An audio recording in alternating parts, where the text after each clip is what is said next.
9.3% of our population, of our citizens, the adult population, were offered money ahead of the elections, and they did indicate that 4.2% of them indicated that another family member was offered money for the same. How is this affecting our economy? We quantified it, and it's 5 billion Ghana cedis in the year 2021.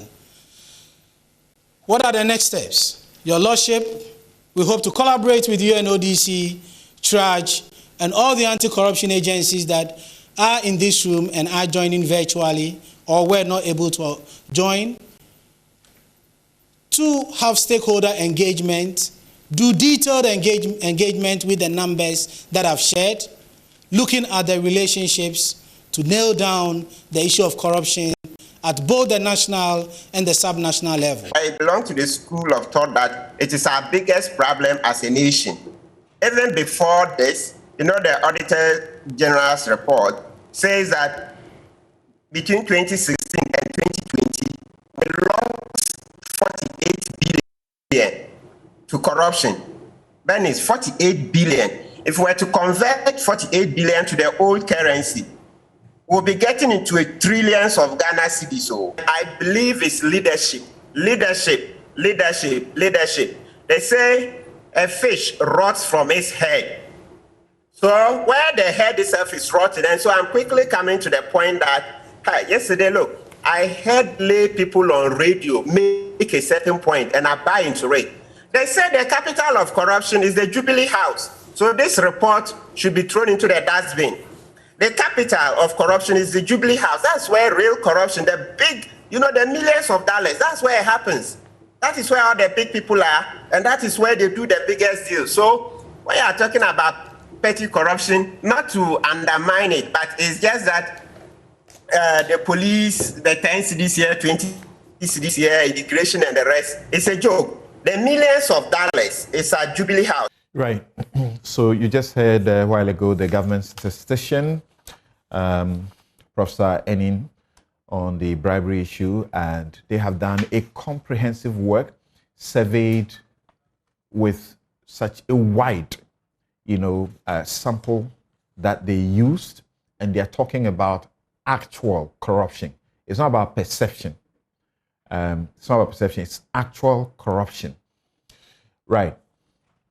And you also heard Martin Pebu, who is here in the studio now, together with Mary Awalana Ada, Programs Manager, Ghana Integrity Initiative. Ladies and gentlemen, thank you for joining us this morning. Thank you, sir. Great. Joining us via Zoom, Professor Samuel Kobna Enin himself, who is a government statistician, together with Shraj and the United Nations Organization on Drugs and Crime, have done this really very good job. Also, Professor Kwesi Ening, Director, Faculty of Academic Affairs, Research, Kofi Annan International Peacekeeping Training Center, and Dr. John Osai Kwapong, is political scientist, democracy and development fellow, CDD Ghana. And they have another Afrobarometer out, which has very bad ratings for our government. Is it how many out of 10 say the country is heading the wrong way? It's not heading the right way. Well, but the Afrobarometer has also been doing research on corruption. And you remember the last time when they did the research on corruption, many people were aware of corruption, were aware of corruption and how pervasive it was, but they were afraid of retaliation, and so they will not report it. And that is where you heard Dr. Kojo Pumpuni Asante speak about normalization of corruption. That is where we were 2 years ago, normalization of corruption. Then today, I don't know where we are.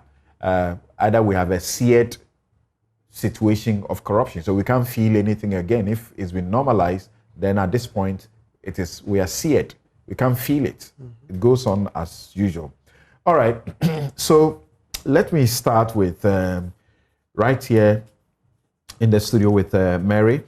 Ghana Integrity Initiative, this is your forte. This is where you've been doing a lot of work together with your mother organization, the Transparency International. How do you take this result?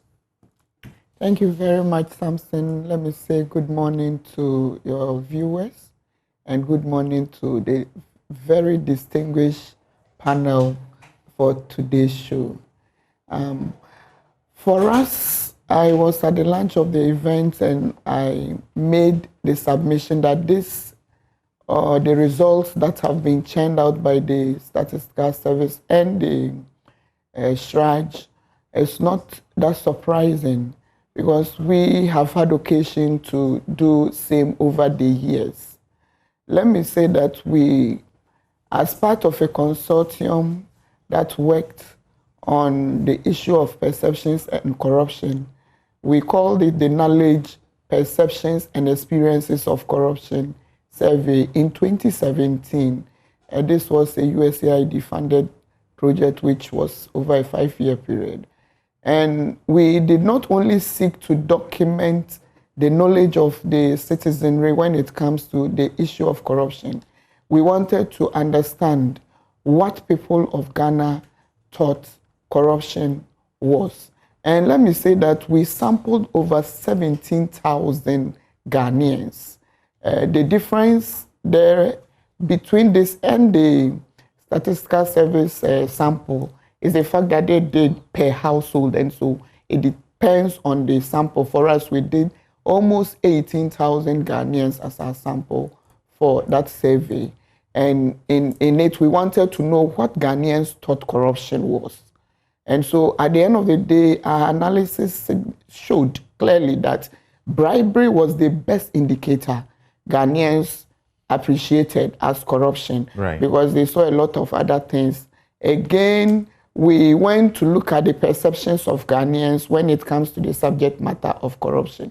And for the first time, in a comprehensive manner, we decided to also look at experiences of Ghanaians when it comes to corruption.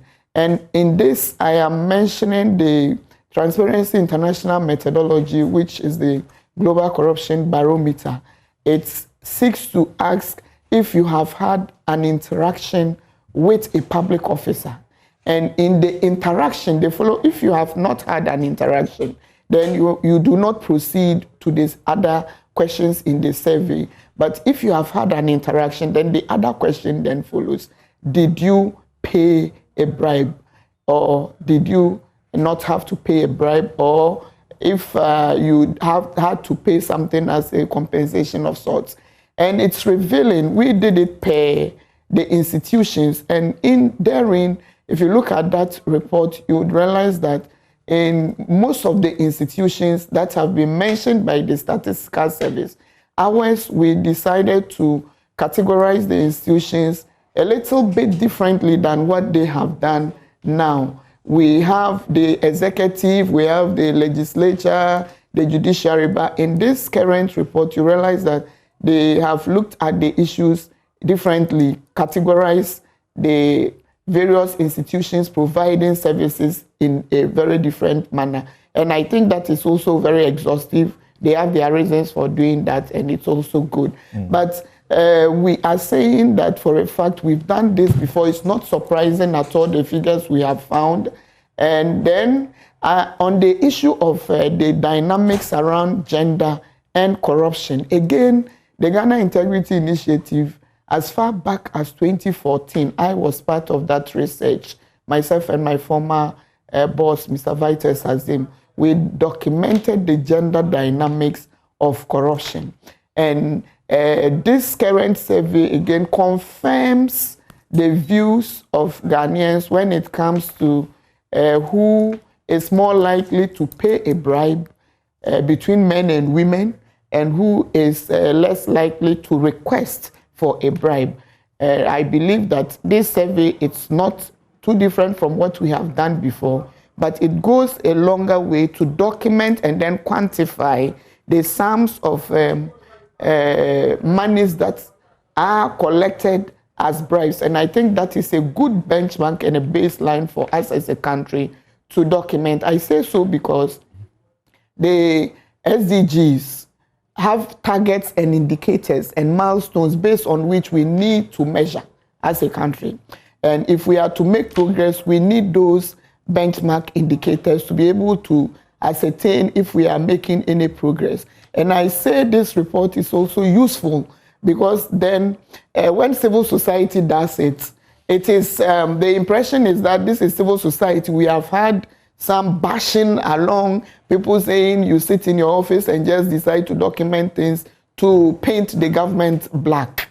Fortunately for us, we have the institution that collects data, analyzes for us in all indicators for this country. That's the Ghana Statistical Service and SHRAJ, which is the main anti-corruption institution per our constitution, coming out with these findings. So for me, for nothing else, I believe that the credibility of our fight against corruption going forward would be then benchmarked on these and the actions that would follow if our government, and I mean our president, the current leadership, wants to take the fight against corruption seriously.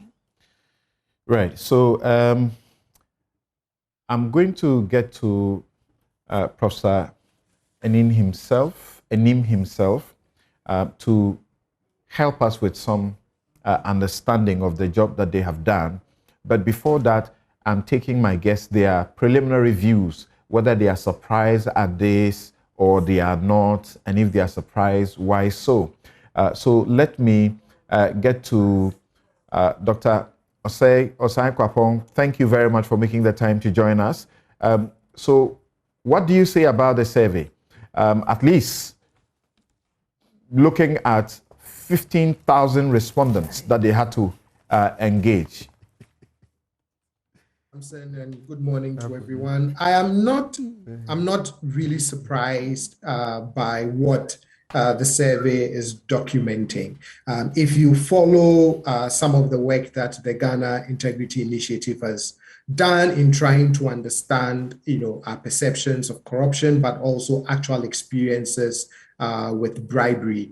And then if you also couple that with a couple of rounds of the Afrobarometer survey, in which not just questions about perceptions of corruption, but also difficulty in obtaining certain public services, as well as with those who have had contact in trying to obtain some of those public services, the extent to which they have or not have paid a bribe. You do see all of these different sources of information converging on the same point, that really there is really a deep-rooted issue of bribe corruption within the public sector, but also in attempts to even get certain public services, that it involves some amount of paying of a bribe to get even some basic public services. So I'm not really surprised, because again, it just reinforces what studies, what other studies have found from Ghana Integrity Initiative, but also what the Afrobarometer survey has been. I thought, Prof, that sitting at the CDD, you will be a little surprised about this, because this time, this is actual, and it is 9 out of 10 who have encountered this circumstance with public officers. Of course, we are not talking about the grand corruption, those that are perpetrated by especially the politicians who are so, like the CDD will talk about procurement politicians or governments. They are interested in procurement so that they can steal. You live in a country that you get surprised that it is surprising that when the state wants to make a purchase of something, it can't seem to do it directly. It needs a third person. It needs a middleman. And we know obviously what that always translates into. They get a middleman so that the money is funneled through that pocket, and then it is channeled back into the politician. The reason I said I felt you'll be a little surprised is that in the Afrobarometer that you did 2019, it was 6 in 10 Ghanaians, that's 61% of those you surveyed, that spoke about how corruption is somewhat or a lot worse, and yet they had the fear of some form of retaliation if they reported, to authorities, and so therefore will not do so. Now you have 9 out of 10. Right. But at the same time, in terms of the actual incidence of bribery, and the reason why I'm saying I'm not surprised about that is, so in the Afrobarometer, there's a section where we ask if you've had contact with trying to get medical care, public school service, an identity document, police assistance, right? And if you look at each of those areas, for example, and then if you've had contact, the survey then asks, did you pay a bribe, right? How often did you pay a bribe? And then you see that for medical care, it's about 18%. This is even just based on the sample size used by the CDD. For public school services, it was an average of about maybe 21% over 3 rounds that question has been asked. To obtain an identity document, it was about an average of 25% saying they paid a bribe to obtain an identity document. To obtain police assistance, it was about 55%, but at least you do see the trajectory going down a little bit over about 6 rounds of the survey. So that is where my non-surprise is coming from, which is there is a reinforcement of what Afrobarometer has been finding. I guess we are now even getting a much better sense of the magnitude of what the issue actually looks like. Okay. But, from an Afrobarometer perspective, this is not too surprising. Okay. Professor Kwesi Aning, what do you say after reading the report? What are your comments? Are you tired? Are you fed up? You going to give up on this so-called corruption war because it appears the war has been lost? Well, Samson, thank you very much. And I think I've made this point very clearly, that corruption is the glue that binds this country together. That when we take corruption away, the edifice called Ghana Enterprise will collapse. And I think this report quantifies in very practical, commonsensical manner what corruption means and what bribery means, the extent of the problem, the category or the categories of individuals and institutions who are involved. So Samson, for me, this is one of the few times when state agents is bold enough to scientifically prove these allegations that people have been making. But it is not a surprise. I think the critical aspect, one, is the recognition that this is a problem. We've quantified it, and we've brought it down in terms of developmental terms. How many schools can we build? The clinics, how many roads? But also more importantly, that this cuts across different shades of individuals and institutions. So, I mean,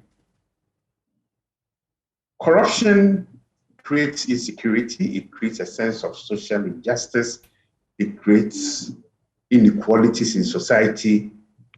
And for example, sometime last week, the level of embeddedness of corruption stroke bribery, I mean, there are conceptual differences slight between the two, was when a police officer accosted my friend and actually demanded that the bribe that he was asking for must be paid through Momo. So we have made a report about that because MTN was kind enough to send us some of the details. Okay, but there's an almost just over the weekend. Yes. There's a poor woman whose son is in school, and they went out. Scripture Union went to do something, and they were coming back, and it looks as if a group of difficult people had done something and people were running after them, and then one of these senior secondary school guys gets picked up, and he's said to be the one who has stolen somebody's bag with a phone and a laptop. They don't show the bag, they don't show anything. This woman gets called, she's worried. She drives all the way to Mampong, a police station there. And the police's offer is very simple. He got exams to write, he has to prepare. You are also worried. Yes, he says he's not guilty. We can take his statement, everything, and then go to court. But bring, is it 500 Ghana cedis? And that was it. That was the end of it. Yeah. So Samson, so these are the instances. So the nurse will lose your file. Your old father or mother is going for inspection. Suddenly, the file cannot be found. My dear old friend, the policeman after Apam Junction, is still there intimidating people. But my shock in the quantification of the extent and the value of corruption that this report places on the table is that we are very good on the rhetorical side. Flowery rhetorics of established institutions whose willingness and capacity actually to come to grips with this problem is very weak. Okay. But of individual institutions and their willingness, even when the report is made. So here I want to appeal to the IGP, Dr. Dampare, to please let somebody contact me after this program so I can give the particular individual's name and the particular police station of the Spintex Road. You see, because Samson, the impunity is what is worrying me in this particular case. When the case was reported to me, I had spoken to this officer and said, look, we are all in the same business. Kindly don't do what you are doing because it flouts the law. It is against the regulations. You don't need to do that. He said, okay, I wouldn't do that. Only for him to go back and then intimidate this individual. Now, it was about, I think, an expired roadworthiness or something that had expired just about 22 hours earlier. The cost of renewal was 92 cedis, but this officer was demanding 100 cedis. And it just shows you the levels of impunity and the scale of the problematic. Okay. But kudos to those who did this report for placing a specific figure and a developmental. Okay, so hold on, we'll come to you. I want us to listen to Justice Emmanuel Yoni Kolendi of the Supreme Court of Ghana. Listen to him carefully, and there's a reason I say listen to him carefully, because often when it comes up, when the judiciary is mentioned, the police is mentioned, they are always on the defensive. But listen to Yoni Kolendi. We fail to prevail in our fight against corruption. It is fast draining the public purse, it's creating barriers to economic development, decreasing effectiveness and efficiency of public services, increasing transactional costs, undermining equity and fairness in our society, making nonsense of due process and law, eroding the legitimacy of government, and will ultimately bring down our democracy and upset our national security. History will and ought to judge us harshly if we were to bequeath such a future to our children and posterity. Well, so that's Justice Yoni Kolendi, and there's a bit more he said, and he spoke with a certain passion, and you could tell the anger in him. We have heard your views already. Yeah. Beyond the passionate manner in which we have been talking about this, especially when issues come up, you have been here in the last month and this month, this Northern Development Authority, theft. At the president, That is being dealt with kid gloves. Exactly. You know, and you are exasperated. Yes. Because you are talking, but those who must do something don't appear to be interested. Yeah. So what should we do beyond this survey? Before we go beyond the survey, the first thing is, I think so far the president probably hasn't heard. Maybe we need to repeat it more forcefully for him to hear that he's part of the criminal syndicate at the Jubilee House. The president is certainly part. Look, all this corruption cannot happen without the president's involvement. Look, you know, even Manasseh did this thing about Zoom Lion, the spraying. When schools were being shut down, you know, the time of the corona, this virus, the pandemic broke, schools were being closed and we're going to come back after 3 months. What was the need for the spraying? You follow Manasseh's story, it lands on the president's desk. Other stories land on his desk, PDS and the rest. So the president, we have to say with all the energy we can muster that he's part of that criminal syndicate.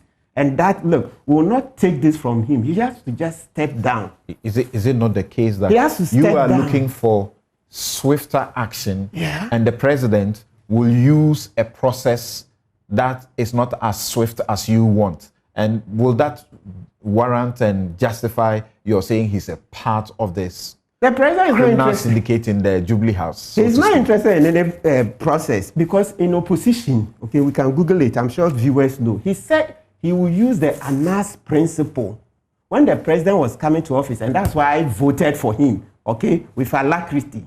He said he was going to use the Anas principle. He wasn't going to use this adversarial system. No, Anas principle. And what's the Anas principle? Private investigations. So the president should tell you and I, how many Anas principles has he used since he came? An abysmal failure. In fact, so this is a 419. In fact, Anas has become an endangered species Excellent. within his regime. Excellent. His Anas's security has been compromised largely. Anas, one of his right-hand men, has been killed. Ahmed Swale. And the investigations have been very slow. Yes. Pussyfooting on the investigations, right? Yes, but the president is not the police to do that. So is it fair to get at him the way you have done? Oh, Sam, fair? Fair is an understatement. We've given him all the opportunities in this world to do us right, but he has refused. He has refused. Elsewhere, the president would have even said, look, I will superintend over these investigations myself. But he's not bothered. You look, Sam, you look. We've placed you. President superintending over an investigation? Yes, superintend because you say every day. You will be the same person to complain that is not due process. Oh, no. Who will complain about this? Hey, when it comes to corruption, we all know. Like you said, you converted the Auditor General's billions into dollars. So you got 6 billion. But like the Ghana one is 48 billion. What is he doing? Didn't he end up sacking Domlevo when Domlevo was going after Osafu Mafu, when the evidence was very clear? He sacked Domlevo, right? So the president has to understand that, look, he has failed us. He has practiced 419 on us. He should go. We can't take that for him. He should just resign. That comparison you make, what can the president do to the Auditor General now? So that if Domlevo was issuing surcharges and disallowances and he was getting money back, and this Auditor General has simply refused. It is taking people like you, Occupy Ghana, and now the Citizen Coalition, the GII, all of them coming together. Now I hear they have actually a plan to go to his office. Yes. I don't know what else to do. What can the president do to the Auditor General that will not attract your wrath in the same way it did when he, touched Domelevo? Okay, so the Auditor General, in this particular case, he has to give him all the resources he requires. Because you know what, coincidentally, you know that last year's audit reports are supposed to have been, they are due. But as of now, more than 3 weeks on, the reports are not due. So that tells you that it appears the Auditor General himself is probably under-resourced, okay? So he needs more resources. More resources. Otherwise, the fight against corruption... Does he need resources to do surcharges and disallowances? No, not that one. I'm talking about the fact that the audit reports are not ready. Okay, maybe I didn't get the question well. The surcharges and the disallowances, yes, we need to push him more. That's why we've requested the Civil Society Coalition we are going to visit him. We want to push more so that he should employ more people. More people, maybe if he doesn't have the capacity, Sankofa, nothing prevents the Auditor General from saying, look, he wants to engage Domlevo as a consultant.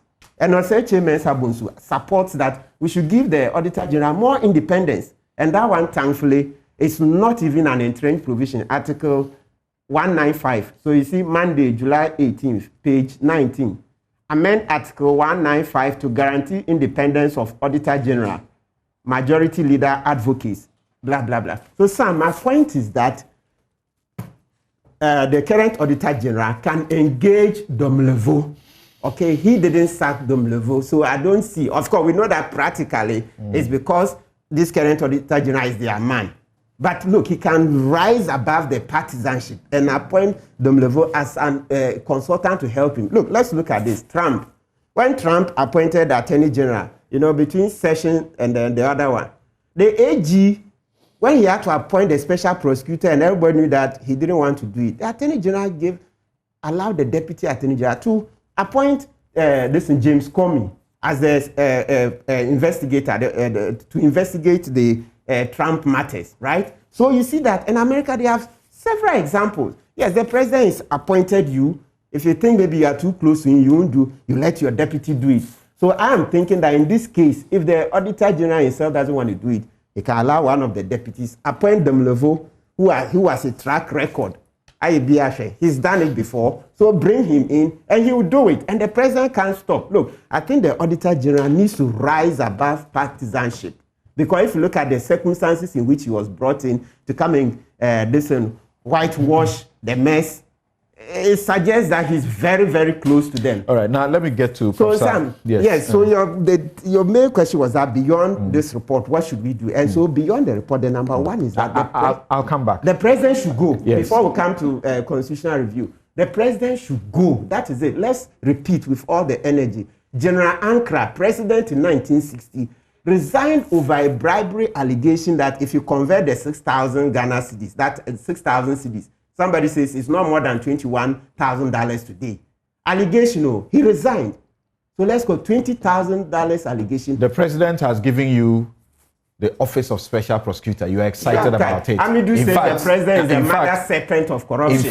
In fact, it is the special prosecutor that is handling the NDA matter, which you are excited about. I'm excited about Mr. Right. Jabe. Then beyond that, he has also approved your right to information law, the mother law of all anti-corruption crusade.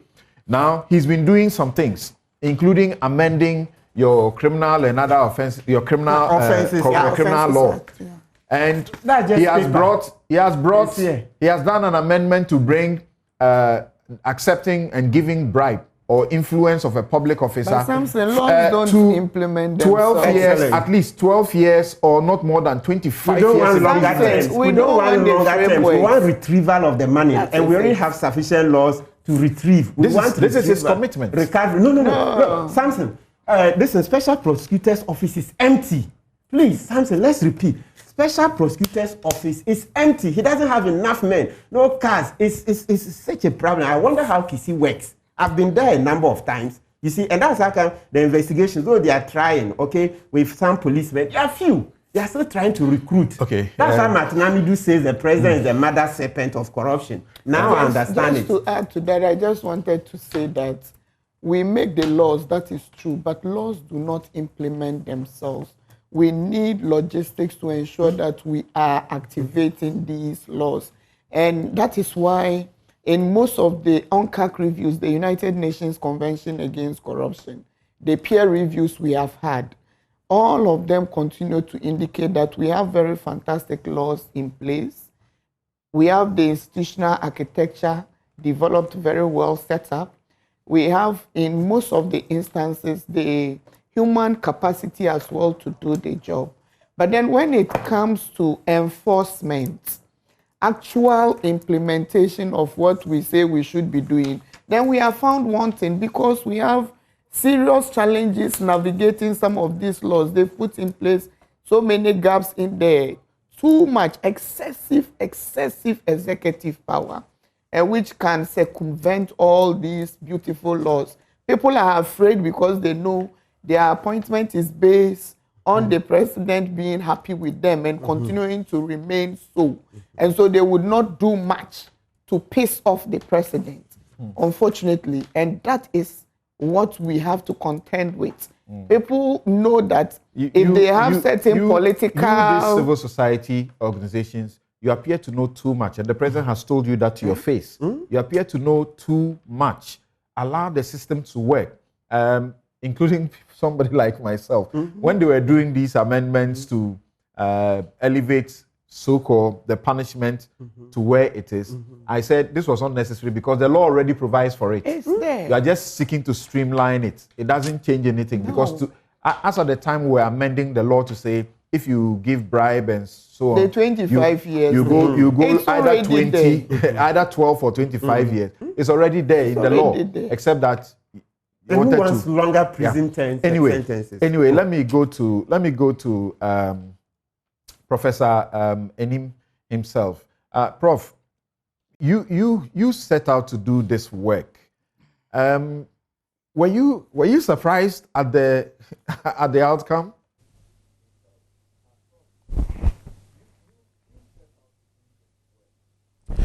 Thank you, Samson, and good morning to listeners. Samson, let me begin by saying a big thank you to... Yes, go ahead. ...to previous speakers on this subject matter. Clearly, the report has received the traction that Ghana Statistical Service expects. I would say I was pretty surprised because, as was mentioned by previous speakers, this is not the first time that Ghana is embarking on a study like this. But what we've sought to do now is how comprehensive we need to look at payment and, more importantly, the quantification. And something that is what I want to emphasize on in my submission. During the release, what we did was to look at the issue of corruption from 5 perspectives, focusing on bribe payment. Specifically, we looked at the scope of bribe payment, who takes bribe, how bribes works, the gender dimensions of it, and the issues of nepotism and vote buying. What I want to emphasize are the numbers, and I really would want us to have the conversation around the numbers rather than the narratives. As was mentioned earlier on, we measured the payment of bribe from the perspective that the respondent had made a contact with a public official and actually had to pay bribe or was asked to pay bribe and refused. We need to be clear in our minds that the definition of bribe payment here is strictly when somebody had to pay something on top of the required fee, and this was done in the course of, prior to the course of the service delivery or during the service delivery. Where the respondent was not clear, we emphasized that if you, the respondent, felt after the work at a very later stage, decided to give something to the public official and is not connected to the service delivery, we excluded that. So it is important we are clear in our minds what that definition is. And this puts the prevalence of bribe payment at 26.7%. For us at Ghana Statistical Service, the question is, what does this mean? And this is where we always say that it's not always about the levels, it is about the trends, or it is about the distribution. And if our conversation doesn't get into the trends and the distribution, policy would not be able to address the issue. So for instance, if you look at previous exercises related to the issue of bribe payment, in 2017-2018, the Ghana Living Standards Survey had a module in there on corruption, governance, and peace. And from that, the question was different from what we asked during the current survey, but for us to have a sense of the trend, we incorporated the same questions that were asked during the Ghana Living Standards Survey in 2017 in the current survey, so that we begin to get a sense of where we've come from and moving forward ahead of not only the SDG indicated, but as a country, how we measure our progress. The Ghana Living Standard Survey looked at it from the perspective of households, not from the perspective of individuals. And again, it didn't denominate the measurement with whether you've had a contact with a public official or not. If you look at it from that perspective, in 2016-2017, it was 46.8% of people who were always paying bribe, occasionally paying bribe, half of the time paying bribe. And if you look at this same question in 2021, based on the study that we did, this figure had reduced to 37.9%. The key question here is the 7.9 percentage point difference that we've recorded between 2017 and 2021, does it commensurate the interventions that we've put in place, both in terms of policies and both in terms of the financial interventions? And this is where we want policy to engage. Samson, the second issue is, once we are having this conversation and we are not looking at where is this happening, policy will be difficult to address it. And that is why we always place emphasis from the perspective of geographical distribution of the prevalence, and also from a sector point of view, what is happening. Keep in mind that the prevalence is 26.7%. But if you look at its occurrence across the 16 regions, we have close to over 40 percentage point difference between the region that has the highest prevalence and the region that has the least prevalence, which are respectively the Western North, 53.2%, and Bono East region, about 11%. So again, this is the information that policy require to say that if we want to tackle it, where do we go? Then the second issue, which has attracted a lot of discussions across the airwaves, is the issue of police and who is doing that. Please, let's be circumspect when we are dealing with these numbers. We put out the prevalence and highlighted police leading, followed by the Ghana Immigration Service and the Ghana Revenue Authority. And then the list of it is the elected government officials, with a percentage difference of, again, about 50 percentage point difference. This conversation in isolation, without looking at issues around the frequency of bribe payment, the amount of bribe payment, would not help policy in any way. So in the same report, we clearly document the average number of bribes that are paid across these institutions and the average amount that is paid. And then that leads us to the 5 billion that we have talking about now. Permit me to correct this. I see that in our headline statement, we are saying the 5 billion is being attributed to both private and public. It's strictly from public officials, what respondents said they had paid to public officials. It's less what we're going to get if we add what we are getting for private sector. So the point that I'm making is that all these numbers have to be placed in its right context. Otherwise, we would not be able to measure whatever progress that we are making. I would say the last thing, and then I'm happy to speak to the issues further. The 5 billion that we are all touting around, you did mention 3 billion from the Auditors General. Now we are saying 5 billion. The question is, what does that mean for us as a country? And for us at Ghana Statistical Service, we would want to benchmark this with quite a number of indicators, i.e., what is our minimum wage? If your minimum wage is about 13.53 Ghana cedis per day, what is the average of 348 bribe payment relates to? If this 5 billion is 32.7% of the Ministry of Health's annual budget for 2021, what does that mean? If our GDP for last year was 175 billion, this 5 billion, how does it come in? It will not just go and add to it, but you need to look at how it would change it if we had invested it in an area which is not an underground economy, for which reason it's not reflected in our GDP. So I really would want us to play with the numbers, talk more about the numbers, both from a disaggregation point of view, and then we can guide policymakers in terms of what they actually need to do. Thank you. And what you just spoke about, you were talking, for example, about where you make, is it you that made that comparison? I read that from another place, where you make a comparison with what the Ministry of Education needs, how much money it needs for the year's budget.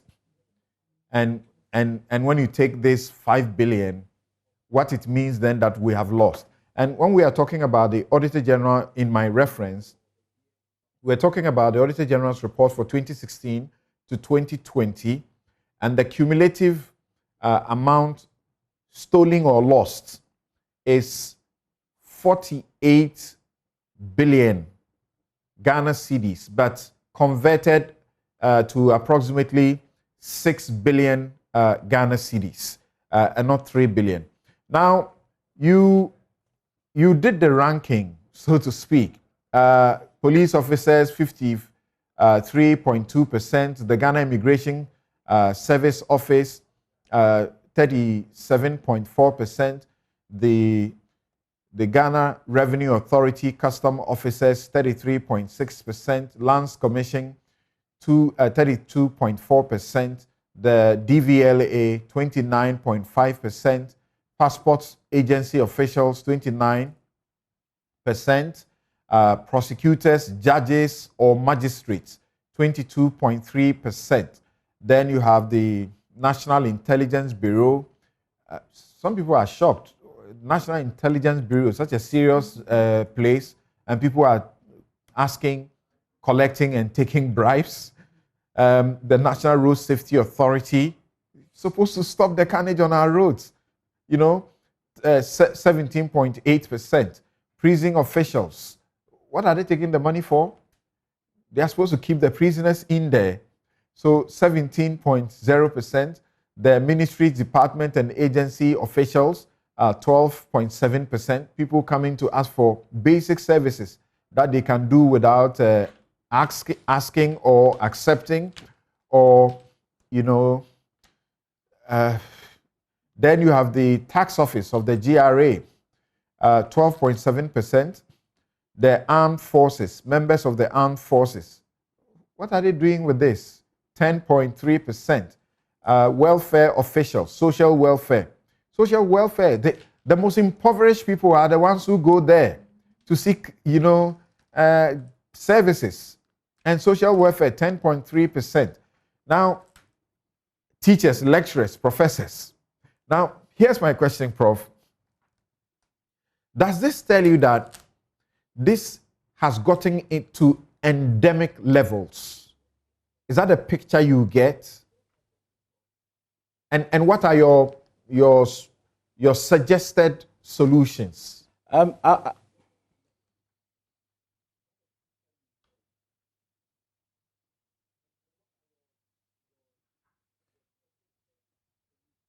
So I'll look at it from two perspectives. One is the reasons why the issue of bribe payment is not reported. So with all the prevalence that you've talked about across the institutions and the national figure of 26.7%, it's only 3% of the respondents who indicated that they had reported the incidence of bribe payment. So now we are looking at it from the perspective of those who are collecting it and those who are paying it, and whether those who are paying are willing to report it to help curb the menace of bribe payment. And the two top reasons why they gave for not reporting, that is the over 96% that indicated not reporting. The first being that we're not going to get anywhere with it if we report. And then the second reason is that is the system. That is what we are living with. Once you get respondents telling you that, then it means the issue of bribe payment is becoming a norm. The other statistic that we put out there was to get the reason underpinning the payment of bribe. We had about over a third, specifically about 33.7% of the respondents indicating that they pay bribe to hasten the process of the service that they require from the public official. And then another 10% to finalize it. But we had more than 10% again indicating that it is a norm. I mean, if you don't pay it, you don't get things done. So with these indicators, it is a bit frightening, and it's worrying that if you're not careful, this has become part of our ways of doing things in the country. Samson, I'll stretch the response a little bit. That's why I want us to really engage with the disaggregates, which we have all in the report. If you disaggregate the issue of bribe payment across different age groups, the highest is among the young adults, where we have about 30% of them, specifically of the prevalence of bribe payment. And if you take the 65 plus, we have about 17.6%. So if you look at the peak occurring around the young adults, then if you really want to curb the menace, then you need to look at a long-term strategy. Because the age groups tells us that it is something that is gradually creeping into our system, especially when you have the peak around the young adults. And one of the things that I highlighted during the releases, for us at Ghana Statistical Service, this is not an investigative research. This is a statistical product. And one of the things that we should not miss out is the issue around public education. And let us look forward to the report that we're going to put out on the other components of this survey, which has to do with opinions and attitudes towards institutions mandated to address issues around this, and the access to the justice system that we have in the country. We have other models on safety and things that we're going to put out there. But we need to reconcile all this and understand why people who are paying bribes, people who are being asked to pay bribes, are not willing to take the issue forward to help address it. And one of the issues will be public education on this subject matter. Thank you. Did you find, in fact, that it was easier to bribe the judicial system, as in court officials and judges? Because that's been said repeatedly in the media since the release.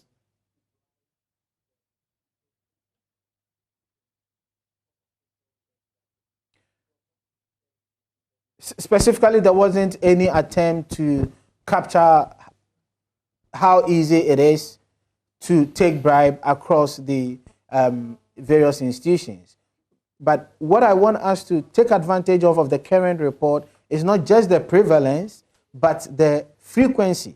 So one can argue that if you look at the frequency of bribe payments across the institutions, would it be a proxy to measure the ease of taking bribe from across the institutions? And the other is the amount of bribe across the institutions. And again, that is why let us not look at the prevalence in isolation.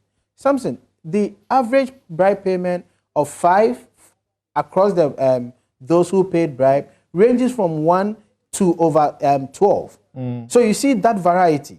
And if you look at the amount that is paid on the average across the institutions, the police institution comes 9th. And we have the Lands Commission having an average of about 1,669 Ghana cedis, and the police service 220 Ghana cedis, the least being other health workers 91 Ghana cedis on the average. So again, you see this wide variation between the average amounts paid and as I said, the frequency of payment. Thank you. All right, thank you very much. Martin wants to come in. I wanted to take a break here and return to my guest again to continue this discussion, particularly looking at how to not return to this ritual again. And as if I have any hope that we will not return to it. Yes, okay, Martin. Yes. Okay, I wanted to ask Prof about the National Investigative Bureau. Yes. Yes, clarify what they have on it.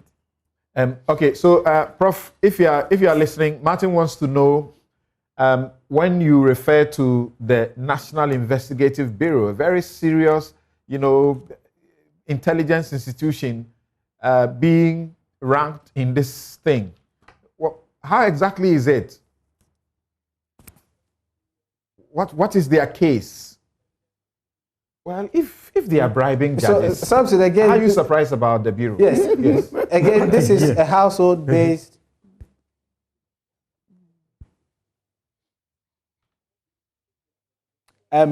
data collection. It's not from the institution point of view, so we need that clarity. So once we visit the households, we ask them that question that I put forward earlier on. In the past 12 months, have you had to pay additional money to get a service from a public institution rendered? A service that has to be rendered by a public institution. And then we run through different institutions, of which the National Investigative Bureau is one of them. Okay, let's listen to Justice Yoni Kolendi again, and then after that we are going on a break. When we return, my guests will take rounds again, more particularly to try and help us better diagnose with solutions. We'll be right back. Let's listen to Yoni Kolendi. We fail to prevail in our fight against corruption. It is fast draining the public purse, is creating barriers to economic development, decreasing effectiveness and efficiency of public services, increasing transactional costs, undermining equity and fairness in our society,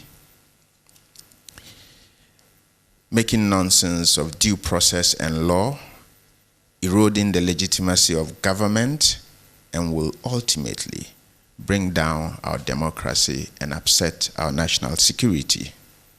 History will and ought to judge us harshly if we were to bequeath such a future to our children and posterity. That said, I must also say that in Ghana, the word corruption appears to be a word that is often being used without a clear understanding of the nuances involved. Allegations and counter-allegations bordering on corruption have often bedeviled our airwaves and public discourse, and I believe this fuels the perception of corruption in Ghana. I think the National Corruption Survey that is about to be launched today is a verifiable attempt to give stakeholders and the public, for the first time, some scientific basis to validate perceptions on the prevalence or otherwise of corruption in Ghana and some of the sectors that are captured in the survey. Ladies and gentlemen, my understanding is that the formulation and adaptation of the National Anti-Corruption Action Plan as a comprehensive strategy was informed principally by the need to expose and combat corruption and to make it a low-gain and high-risk activity. This, of course, would enhance professionalism, effectiveness, integrity, accountability, transparency, etc., in all aspects of our endeavor to build a Ghana that gives hope to our people.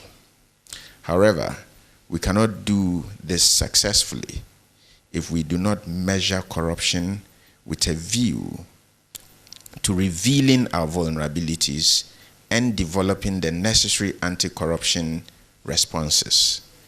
This, to me, is the utility of such an important survey. It will give all of us a wake-up call to appreciate the thinking and sentiments of people on the streets across our country. May I take this opportunity to implore all stakeholders and the public to critically evaluate and reflect on this survey and hopefully accept the results as they are from reputable organizations such as the Commission on Human Rights, the Ghana Statistical Services, and the UNOCD, and to use this in informing our strategies in our effort against this.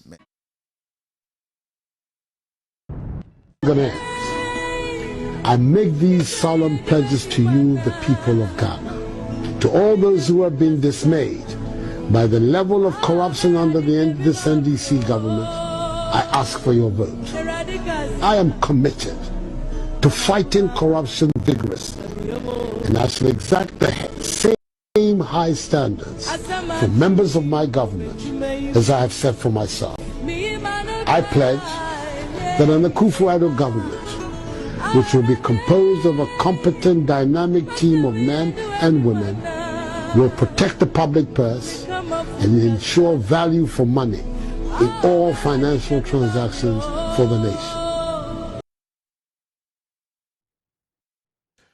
You're welcome back. This is Newsfile. It's your most authoritative news analysis platform, and here on Newsfile, we put Ghana first.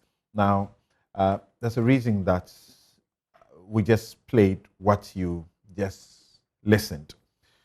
This was the president's charge, and many analysts have said that the NPP won the elections in 2016 on the back of the corruption campaign, because Ghanaians were tired about the corruption issues that they were hearing. Now, a president who gave this charge, how can you at this time, like Martin said a while ago, says he should just drop the ball, so to speak, because he has failed? Professor Enin, I start with you. And my guests on this show this morning are Professor Samuel Kobina Enim, who is government statistician, Professor Kwesi Enin, who is Director, Faculty of Academic Affairs and Research, Kofi Annan International Peacekeeping Training Center, Dr. John Osai Kwapong, who is political scientist, Democracy and Development Fellow, CDD, Ghana. He likes to talk about research methods. Some of us fear research methods. Mary Awalana Ada is programs manager, Ghana Integrity Initiative, and Martin Pebu is lawyer and rights activist. Yes, Professor Kwesi Enin, this was the president's charge, and you analysts have said largely that this is how the NPP won the elections. And he's done RTI, he's done, like I've listed them. What should the president do to show that he's doing something about corruption? Well, thank you very much, Samson. And I like the song that played along with the president's speech. In 2000, when the NPP was desperate to win power, this was their swan song, Erade Kasa. And when the good Lord spoke and they won, they sang a song in celebration, Abemwerie. And Ghanaians have always remembered that. And when there was this powerful message of an anti-corruption driven governance processes, it resonated with Ghanaians. And people thought, we want a country that is governed transparently, in which its institutions function, in which we come into public service for what it is, to serve and to use that unique opportunity given to us by our fishermen, our farmers, our market women, whose taxes have given us our elite education to transform lives. We seem to see public rhetoric as an end in itself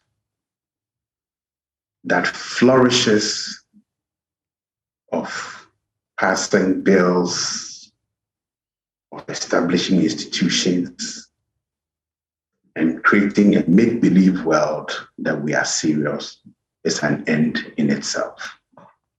And I think my near namesake, Professor Nim, talks very eloquently about the disaggregation of the figures, the quantification, and he consistently reminds us of the policy dimension and the need to give those who design and implement policy the instruments to work. And there, I beg to differ slightly.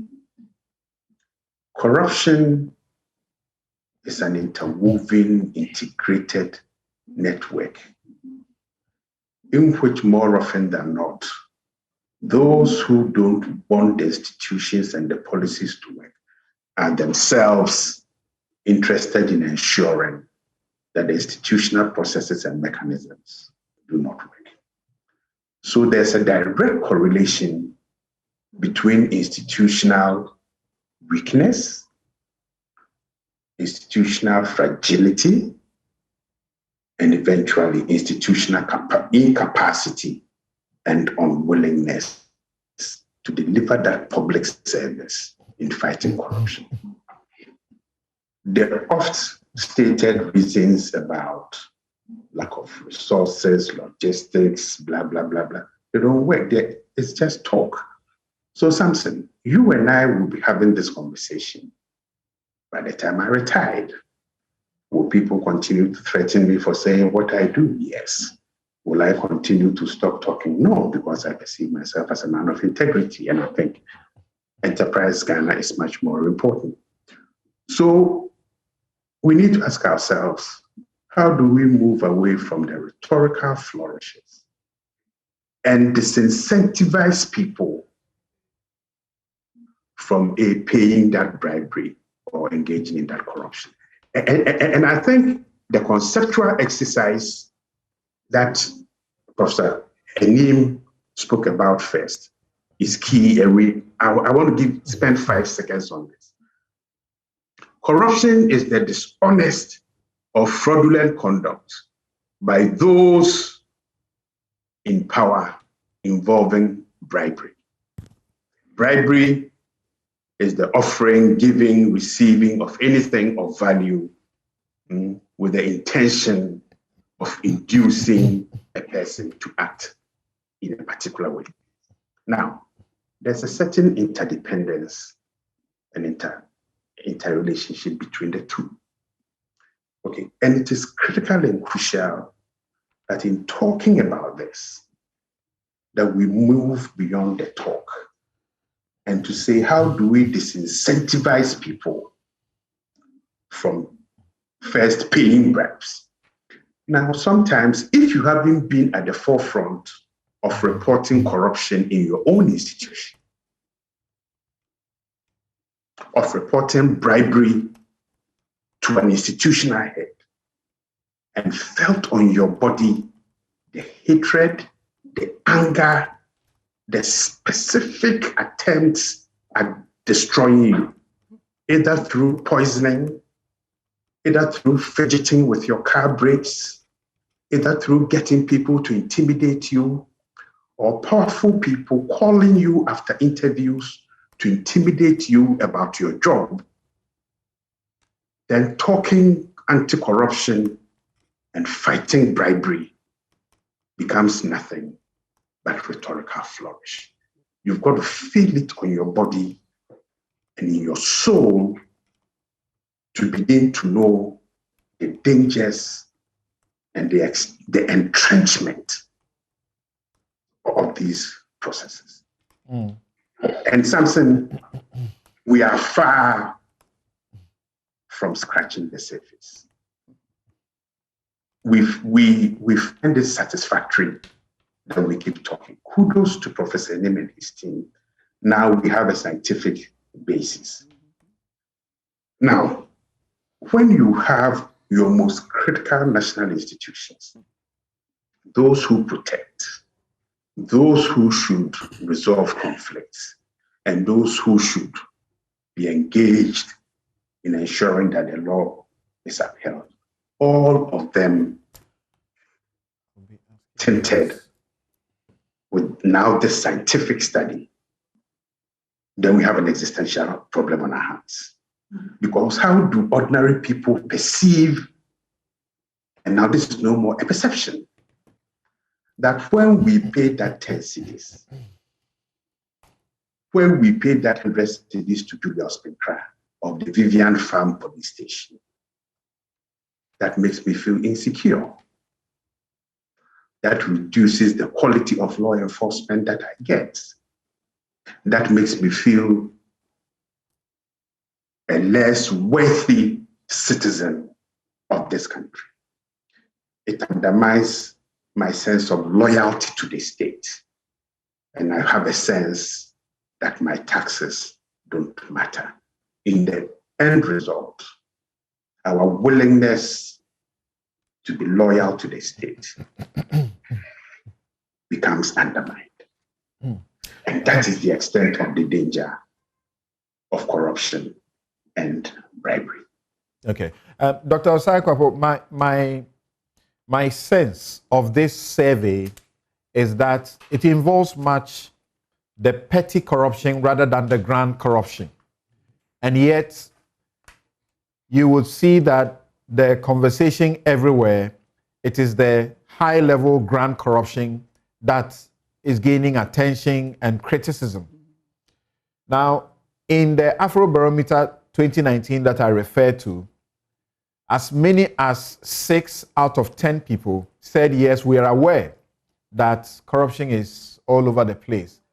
And yet, even if we have encountered it, we will not report it for fear of some form of retaliation.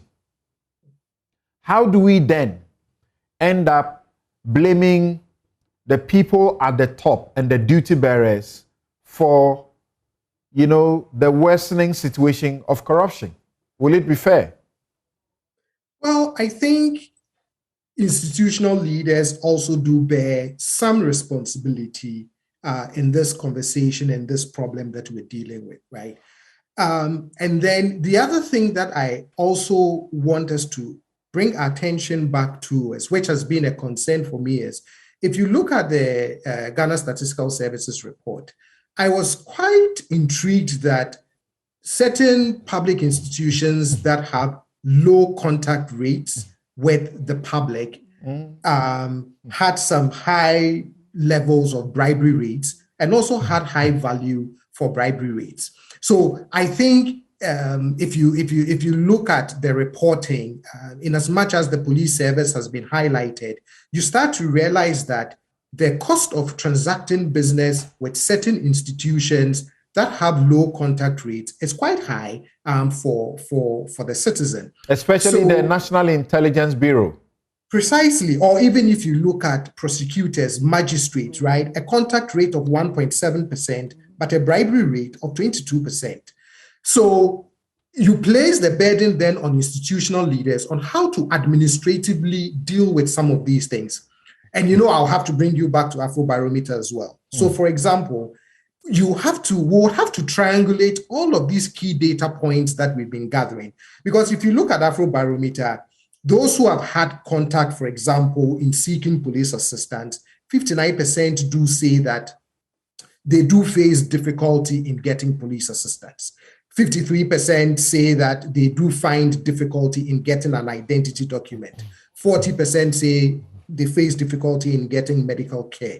So you ask yourself then that, what can we do administratively to lower some of these barriers to getting access to public services that would help us then reduce these bribery rates and the high value of some of these bribes that are being paid as captured in the Ghana Statistical Services report. But that's, for me, where we are now, right? Yes. That we now have key reports that we can juxtapose together to ask ourselves administratively, what can we do? Yes, and Doc, in that regard, can't this government take some credit for the quote-unquote massive, you call it digitalization of systems to remove, person-to-person contact at the ports, in fact, in the courts? All these things are being rolled out all over the place.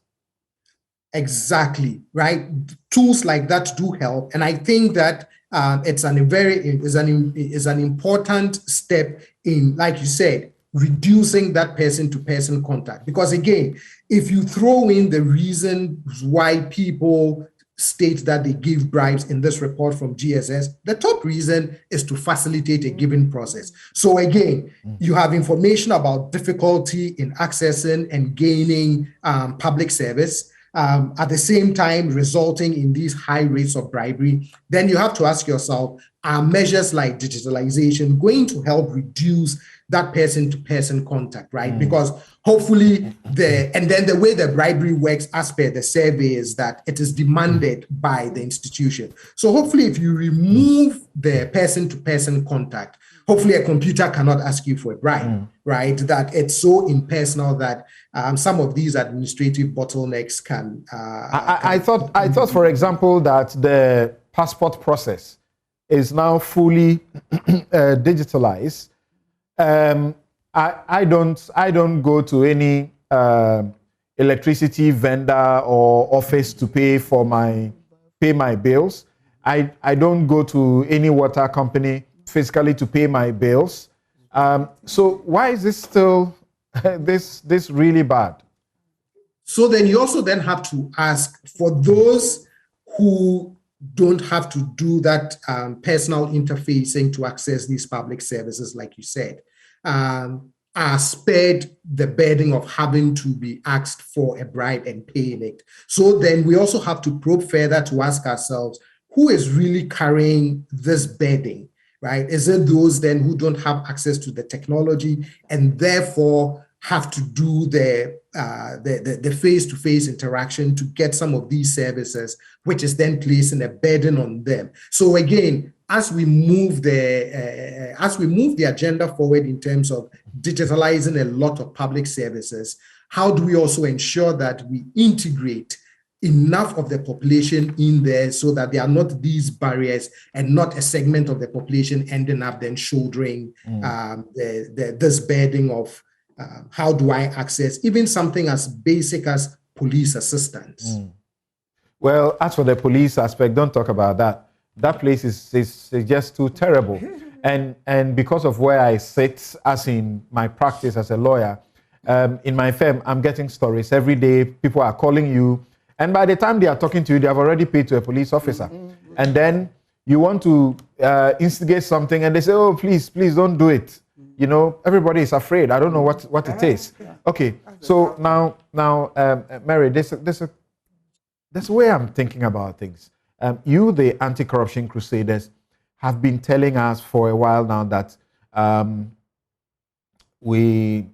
as much as how much in billions of dollars is lost to the country or unaccounted to the country each year because of corruption. Is it 2 or 3 billion each year?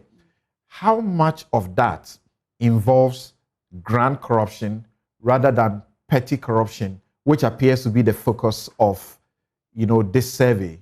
Bribery, extortion, the brown envelope, little here and there. How much of that will you think is involved here? And then we can look at how to resolve it. Okay, so let me quickly say that even though we haven't documented the quantities or if you are putting it together, the issues around petty corruption is very insignificant.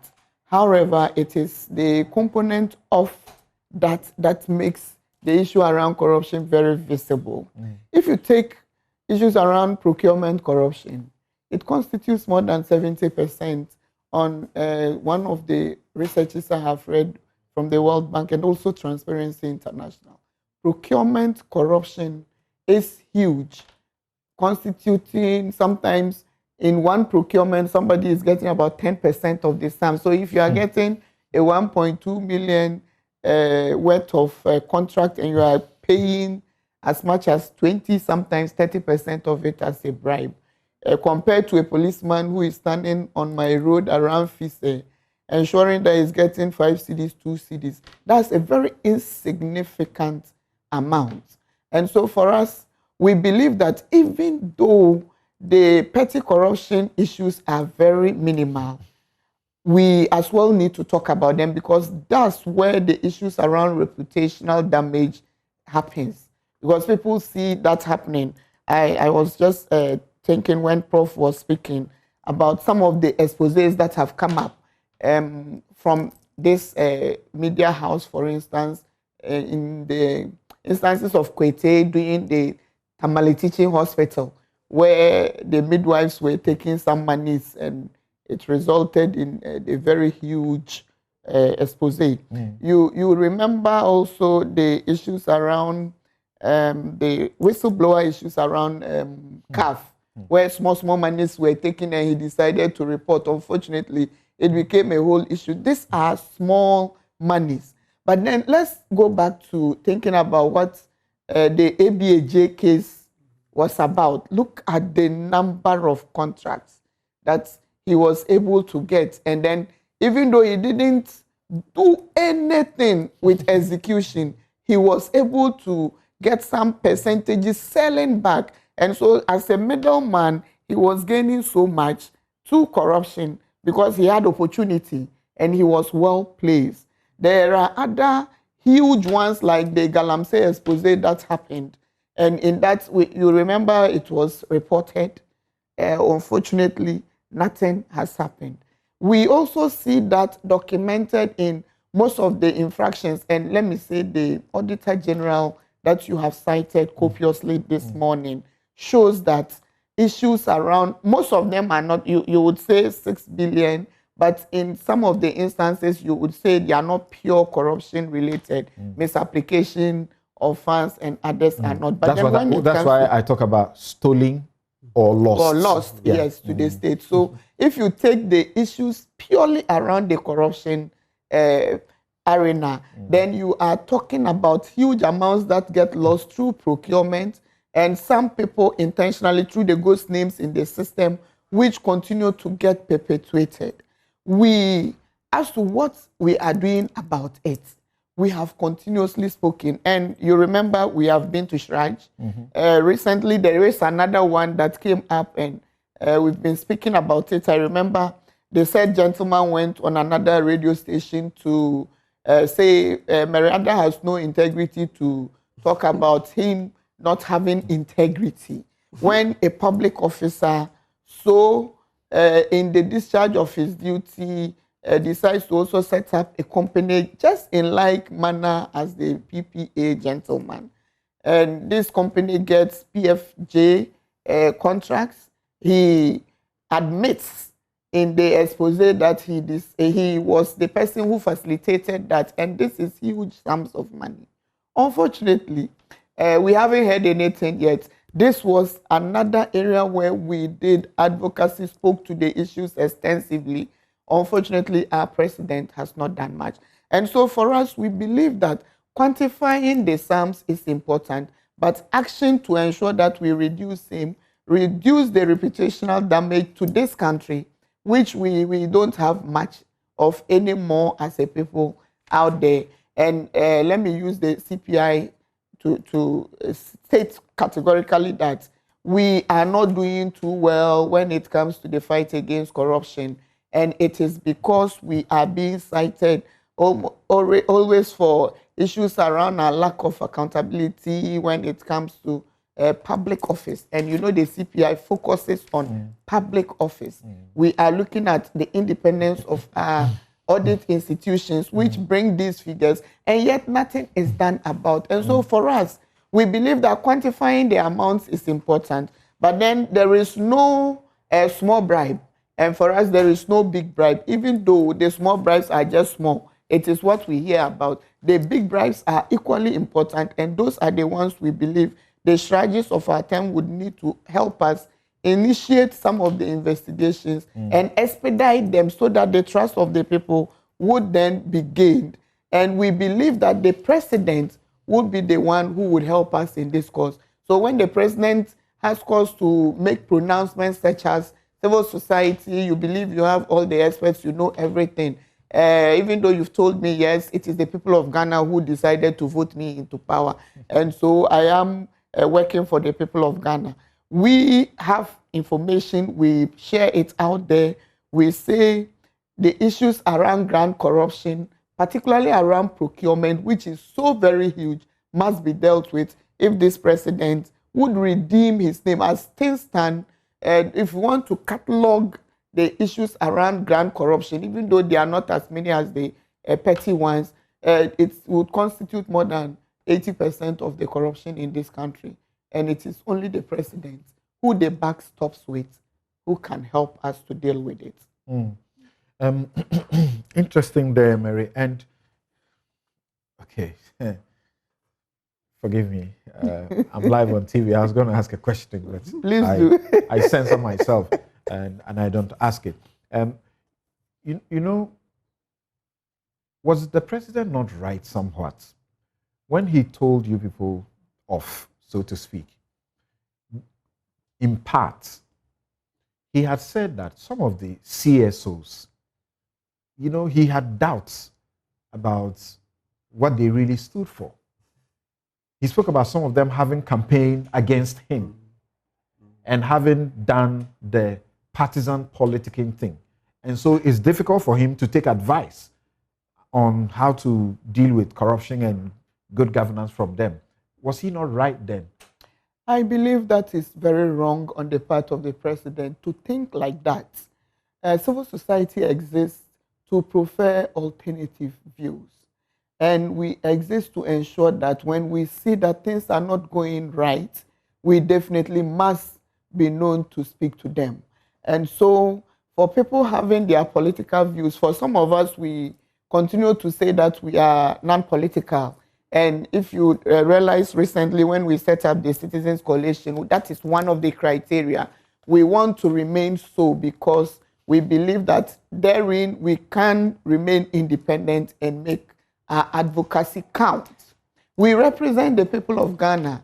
We are citizens, first of all. And so when things go well, we benefit. And if they are not going well, we are also at the worst for it. As things stand, we all buy fuel. We are suffering.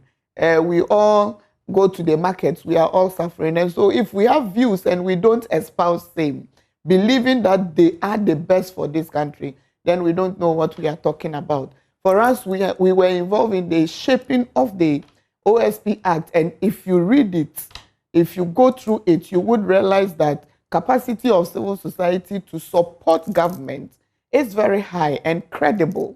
And so for the president to think that when our views counter what he believes, then it means we are against him and his government. It's one of the very unfortunate statements to be made by the president.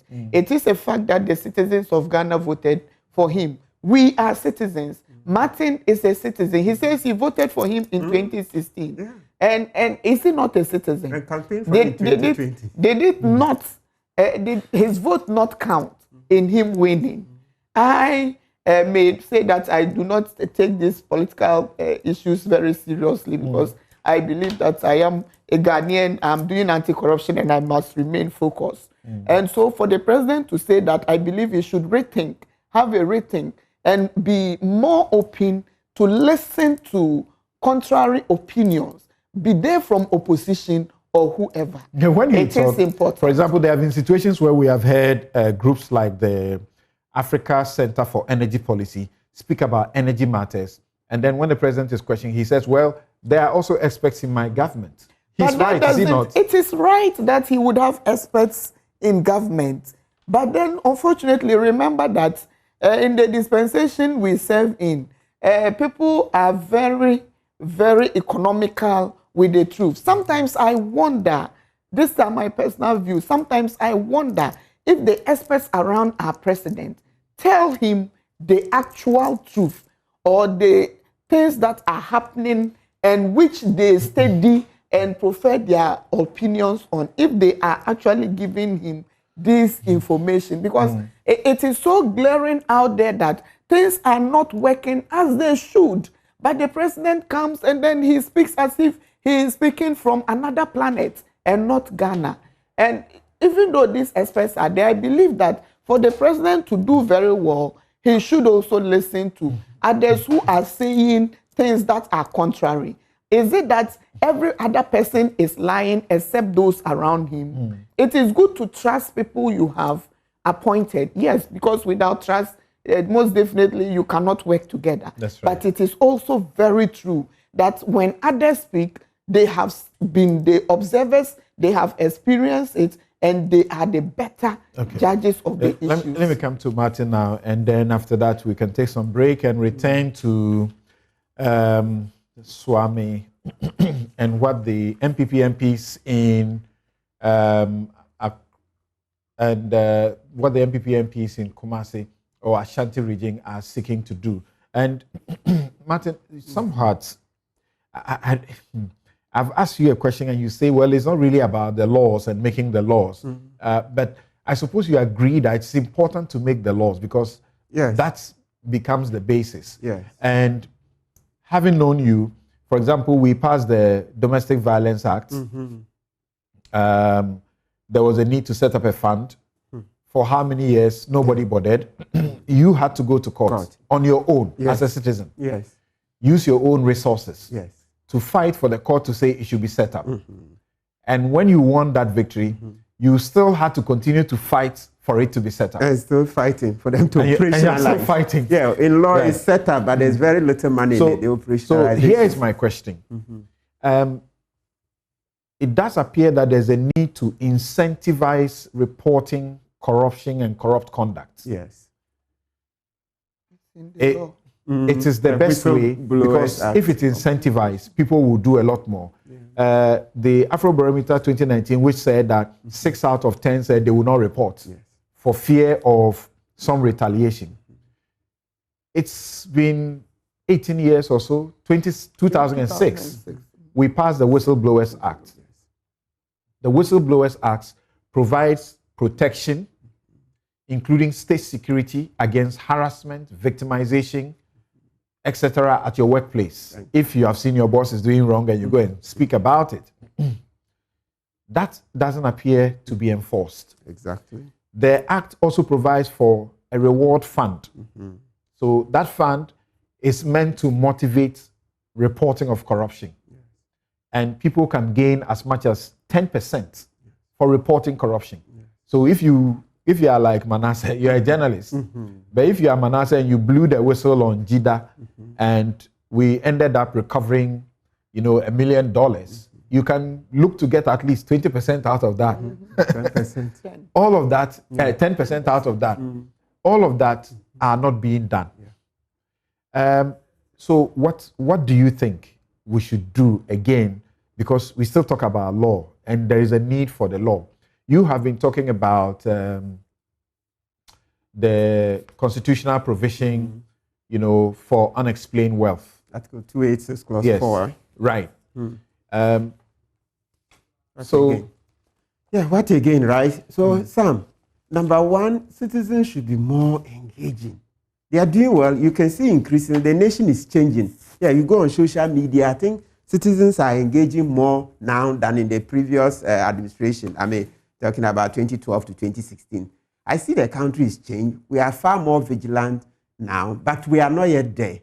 We are not yet there. So what I can say is that we should continue. And your program, you've done well. This Whistleblowers Act, Sam, I think I've heard you a number of times on it. You've referred to it, and still the fund is not being set up. I remember even this case you were involved in, the National Service case, where you were representing some of the accused persons. The person who blew the whistle, at a point, he came to me. I wrote to this Attorney General. I didn't know there was already a lawyer in it. Subsequently, when I saw that, I had to withdraw. The lawyer has been battling to get the whistleblower's payment. He died, and his family has been following. His family has been following. I'm not sure they've been paid. So you see, this national service. I've tried to get some people their whistleblowers payments.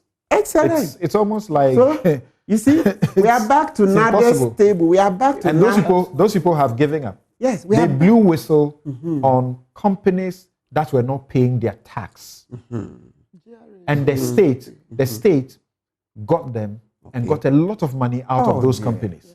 But the GRA has its own method, and then it's paying them peanuts. So they didn't appreciate that. Their lives are at stake. You see that thing? Yes. So we are back to President Kufuor's table. We are back to his desk because he said he will implement all the laws. He will make corruption very unattractive, right? And here is the case. He's not doing anything about the Whistleblowers Act, not doing anything about Domestic Violence Act. You see, so here is the president. Sam, I don't know how many times I have to repeat that. Look, the president just has to go. He has to go. That's what millions of Ghanaian citizens are saying. Look, and if the president doubts it, he can let us have a pool, okay, to be supervised by him. He will see his own people. day in, day out. That will not solve your corruption problem in this country. Now, I want to try somebody else because he's shown he's not able to. Baumia is also shown he's not able to because the NDA matter. So what are you asking for? You have voted for a president. He's voted for 4 years. There's no elections yet. Are you saying parliament impeachment, which you will never get? What do you want? No, he can just voluntarily go, and that will be the best, and he will get an applause. If Akufo-Addo and Baumia step down today, they will get the best applause, and history would, forgive them for all the rot they've superintended over, because we will get a new opportunity for somebody else to try. Sam, let me add this point that, you see, because when you do that, Akufo-Addo should remember, Lieutenant General Ankara, he resigned over a bribery allegation of just about $20,000. Maybe if the conversion is wrong. At that time, it was 6,000 cedis. 1969, 6,000 cedis. Ankara left. General Ankara, president of Ghana, head of state, after the Nkrumah, overthrow, blah, blah, blah. He was there as president, okay? He resigned. Akufo-Addo can learn from that. Baumia can learn from it. They should go. Sam, can you people play this song, the Baumia's rhyme? Teachers are suffering. Doctors are suffering. Lawyers are suffering. Kayaye suffering. Shoemakers suffering. People in Trotro suffering. All because of their corruption.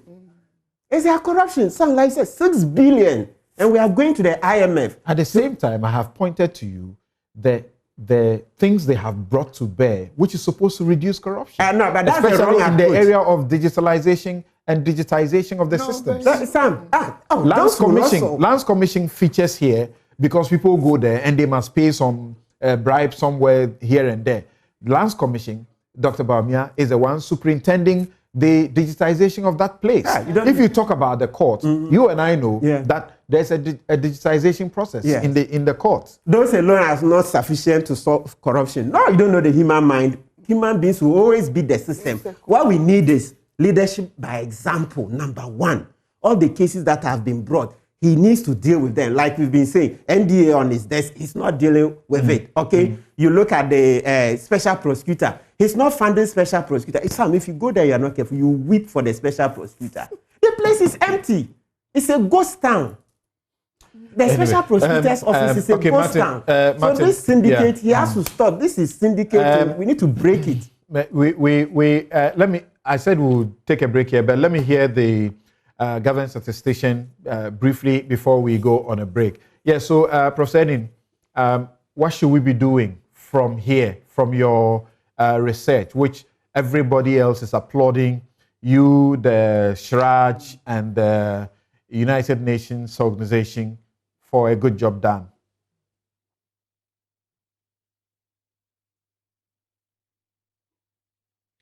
Thank you very much, Samson. 3 quick things. Let me start with the first that is not directly under the domain of Ghana Statistical Service, which is the NACAP, which ends in 2014. So clearly, we need to review the findings from this survey with the tenant of the National Anti-Corruption Action Plan. And then between now and 2024, the stakeholders will see how we revise our action towards the end of NACAP. 2 things that falls within the domain of Statistical Service, which will definitely need other stakeholders to push us on, are the other issues that I said are in the report, but have not been discussed at all or extensively. Some, one of which is the pathways of bribe payment and the rippling effect that it has. The gender dimensions is there. I'm not going to talk about it. The vote buying is there. I'm not going to talk about it. What I want to emphasize is the bribe payment associated with recruitment. What this survey brought to the fore is, out of our respondents, 12.5% of them had applied for positions in public service. 25% of them got it. And out of this 25%, we had about 4 out of 10 having either pay bribe or get a job via nepotism or both. My worry here, as I said, is the rippling effect, because it's not just the implications of paying the bribe, but the consequences of getting people who are not competent. And at the end of the day, the effect from the corruption perspective would be compounded by we getting a public service that doesn't have the right people. Again, in the survey, we found out issues whether all public institutions do interviews, all of them write exams and things like that. So this conversation should be sustained from the perspectives of what are the rippling effects of bribe payment. Is it just amount and its effect on the macroeconomy, or it affecting our entire system? The last thing which I really would hope as a country we can push forward is this exercise has been financially driven by the United Nations Office on Drugs and Crime. The total budget for this exercise was about 6 million Ghana cedis. If you look at this from the perspective of the 5 billion that we've quantified, as a country, we should institutionalize this, and then over time, we can monitor the real effect of interventions that we are putting in. And Ghana Statistical Service is poised to have this at least 2 or 3 years, and then we can monitor the trends, the patterns over time. Thank you very much. Thank you so very much, Professor Enim. And you know, he spoke about the gender dimensions, and that's part I was curious and I was happy about it. During elections, I continue to campaign that vote more women, and people say, well, you can't say that they are not as corrupt, but that's true.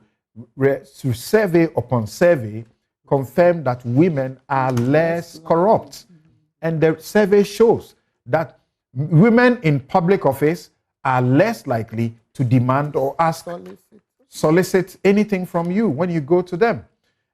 When I was voting in the Osu area, I voted Senator Rollins, then I voted Indum, then now I vote in Dansuman, I voted Indum's candidate, and then I voted Esla. I voted Bridget, and I voted Esla. Let's also play our part and see how we can help. Corruption, like Justice Kolendi said in very, the best of words, corruption compromises democracy and deeply, gravely hurts the poor. We must never give up if we want roads, hospitals, schools that don't get washed or blown away less than a year after they have been constructed at obviously overpriced rates. If they come to us and you take the bribes, the politicians are giving you money and you take to vote, that's what you are encouraging. $991.2 billion US dollars is the total of illicit financial outflows from developing countries in 2012. It's worse today, according to the Global Financial Integrity 2014. This is over 10 times the official development assistance received by these developing countries. Over 10 times. Some $6.6 trillion left these countries illicitly between 2003 and 2012. This illicit flow increased by 9.4% each year in that period, faster than growth of those economies. 2.7% of global GDP is available for laundering. That's according to the United Nations Organization, Drugs and Crime. We'll be right back.